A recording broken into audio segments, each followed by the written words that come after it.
Hello, may humabol pa, taga Butuan City, si Marlene. Oy, taga sa amin to ah. Sit out dyan sa taga Butuan City, dyan sa lagi kong nilalaroan sa Ongyo. Taga ano siya, Baan Riverside, si Marlene. Sabi niya, Team Kabutbot, magandang gabi sa'yo. Yung asawa ko, Team Kabutbot, sobrang lasinggero. Nangako siya sa akin nga di na maglalasing, pero pag makaamoy ng alak, maglalasing naman din agad. Yun ang problema ko, Team Kabutbot. Sana mapayuhan mo ako. Ay, simple Marley.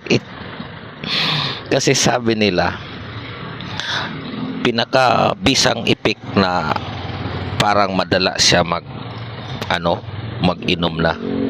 Ganito ang gawin mo. 3 araw ka hindi magpalit og underwear. Tapos pagdating ng pangatlong araw, tigaan mo yung underwear mo sa alak. Doon mo talaga isawsaw lahat ang mga ingredients. Yung 3 araw ka di ka nagpalit, isawsaw mo dun sa alak.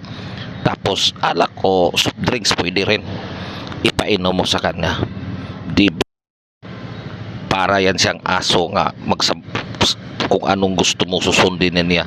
Yun ang isang gamot, Team Marlene. Yan ang pinakamabisang gamot. Di na yan iinom, malalason yan siya eh.